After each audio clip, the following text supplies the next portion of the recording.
గతం జగన్మోహన్ రెడ్డి పరిపాలన చూశారు, ఇప్పుడు కూటమి ప్రభుత్వం చూశారు. ఎలా అనిపిస్తుంది మీకు? ఫీడ్బ్యాక్ ఎలా అనిపిస్తుంది?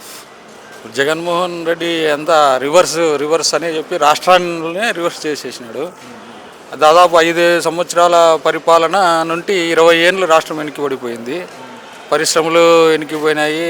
లాస్ట్కు ఇది మన ఉద్యోగస్తులు నిరుద్యోగులు అయిపోయినారు. లాస్ట్ యువత ఉద్యోగాలు లేక పక్కదారులు బట్టి వేరే చెడ్డ అలవాట్లకి ఇదే బానిసలు అయిపోయినారు.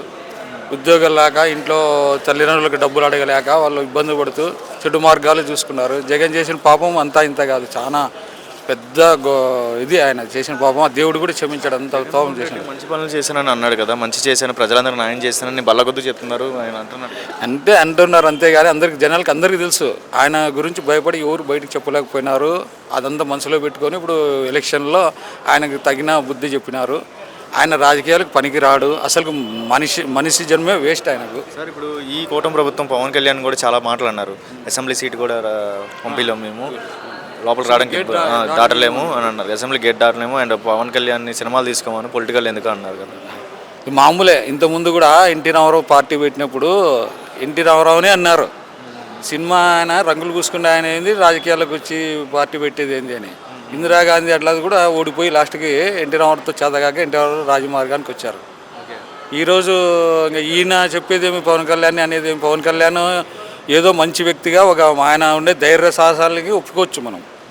ఎంతమంది ఆయన ప్రలోభాలు పెట్టినా కూడా నువ్వు 70 సీట్లు 80 సీట్లు అడుగు పార్టీలో, నువ్వు సొంతంగా పార్టీని పోటీ చేయని ఎంత రెచ్చగొట్టినా కూడా ఆయన ఎవరికి భయపడుకోకుండా ఆయన సొంతంగా ఆయన వ్యక్తిగతంగా ఆయన ఎంతవరకు ఉండాలో అంతవరకు ఉండి చంద్రబాబు నాయుడు దగ్గర నేర్చుకోవాల్సింది చాలా ఉంది అని చెప్పి ఆయనతో కలిసి పార్టీ కూటమి ఏర్పాటు చేసి రాష్ట్రాన్ని కాపాడాలనే ఉద్దేశంతో ఆయన పోరాడుతున్నాడు. ఆయనకి హ్యాట్సాప్ చెప్పాలా కానీ అట్లా మాట్లాడకూడదు, తప్పది.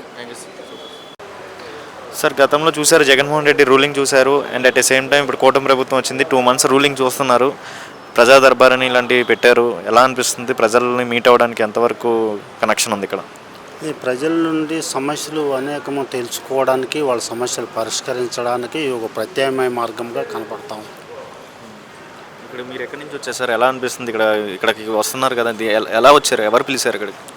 మాకు ఇదే లాస్ట్ ప్రభుత్వంలో మేము టీడీపీ అని చెప్పి మా పిల్లోడు పర్సనల్ సమస్య అదే విదేశీ విద్య కోసమని వేరే కంట్రీకి వెళ్ళినారు.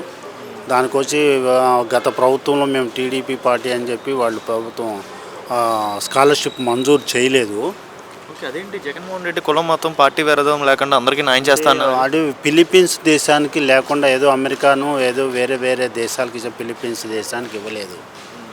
అందుకని చెప్పి మేము పర్సనల్గా మా సమస్య నిమిత్తమై మేము అర్జీ ఇవ్వడానికి వచ్చినాము. మనం ఫీజు సకాలంలో కట్టనందుకు పిల్లోడిని కూడా తిరిగి ఇండియాకి పంపించే ప్రత్యామ్నాయం జరుగుతూ ఉంది. దాని నిమిత్తమై మేము రిక్వెస్ట్ చేయడానికి మేము ఫీజు నిమిత్తమై వచ్చినాం. పిల్లోడు ఎక్కడ ఉన్నాడు? ఫిలిప్పీన్స్లో ఉన్నాడు, ఎంబీబీఎస్ చదువుతున్నాడు. రిటర్న్ పంపించేసే అవకాశాలు ఉన్నాయి. సో ఫీజు సరిగా కట్టని కారణంగా రిటర్న్ పంపించే. ప్రీవియస్ గవర్నమెంట్ టీడీపీ ఉన్నప్పుడు స్కాలర్షిప్ వచ్చేది. అప్పుడు ఇంతకుముందు అందరికీ ఇచ్చినారంట. ఆ ఉద్దేశంతోనే మేము పంపించాము. ప్రభుత్వం నుండి ప్రోత్సాహం మనకు వస్తుందనే ఉద్దేశంతోనే మేము పంపించాం. ఆర్థిక స్తోమత సరిగా లేనప్పటికీ మేము ప్రోత్సాహం వస్తుందనే ఉద్దేశంతోనే పంపించినాం. దీనివల్ల అయితే మీకు మంచి జరిగిద్దని నమ్మకం ఉంది? నమ్మకం ఉంది కాబట్టి మేము ఇక్కడ డైరెక్ట్గా అర్జీ ఇవ్వడానికి వచ్చినాం. Okay, thank you.